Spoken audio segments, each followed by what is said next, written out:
Hi good morning all. ഞങ്ങൾ കുറേ കാലമായി വെയിറ്റ് ചെയ്തിരുന്നൊരു മീറ്റപ്പാണ് ഇത് ശരിക്കും. ഞങ്ങൾ 40 hours IBT ട്രെയിനിങ് കഴിഞ്ഞിട്ടുണ്ട്. ഇനി സൂപ്പർവിഷനും കുറച്ച് കാര്യങ്ങൾ ബാക്കിയുണ്ട്. അപ്പോൾ ക്ലാസ് പറയുക വെച്ചാൽ വളരെ ഇൻട്രാക്റ്റീവ് ആയിട്ടുള്ള ക്ലാസ് ആയിരുന്നു. മാം എപ്പോഴും ചോദ്യം ചോദിക്കും, പ്രത്യേകിച്ച് എല്ലാവരും വിളിക്കും മാം. അപ്പോൾ അതുകൊണ്ട് ഒരു കാര്യം നമുക്ക് മിസ്സാവില്ല.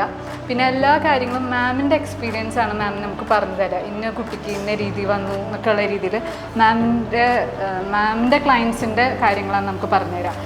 നമുക്ക് അത് നന്നായി ഫീൽ ചെയ്യുന്നുണ്ടായിരുന്നു.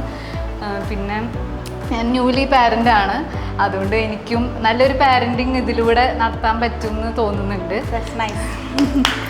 പിന്നെ ഞാൻ LD ട്രെയിനറാണ്. അപ്പോൾ അന്ന് എനിക്ക് മിസ്സായ കുറേ കാര്യങ്ങളുണ്ട്. ചില കുട്ടികളിൽ നമ്മൾ എങ്ങനെ അത് ഹാൻഡിൽ ചെയ്യുമെന്ന് വിചാരിച്ച കാര്യങ്ങൾ ഇന്ന് എനിക്ക് ഈ ക്ലാസ്സിലൂടെ അത് ചെയ്യാൻ പറ്റും. ഒന്നും കൂടി ആ കുട്ടികളെ കിട്ടിയെങ്കിൽ പ്രാക്ടിക്കലി അത് നന്നായി ഇംപ്ലിമെൻറ്റ് ചെയ്യാൻ പറ്റും. നിലൂഫറിന് മനസ്സിലായിട്ടുള്ളത് നിലൂഫറിൻ്റെ കോൺഫിഡൻസ് നന്നായിട്ട് ഇൻക്രീസ് ചെയ്തു എന്നുള്ളതാണ്. ബിക്കോസ് ആ ഒരു സംസാരത്തിൽ നിന്ന് ഓക്കെ ഇനി ഒരു അടുത്ത കേസ് കിട്ടുകയാണെങ്കിൽ കുറച്ചും കൂടെ നന്നായിട്ട് ചെയ്യാൻ പറ്റും. അത് I M so grateful. If അങ്ങനെ നമ്മുടെ ക്ലാസ് കൊണ്ട് അങ്ങനെ ഒരു കോൺഫിഡൻസ് കൂടിയിട്ടുണ്ടെങ്കിൽ നല്ല കാര്യമല്ലേ. Thank you.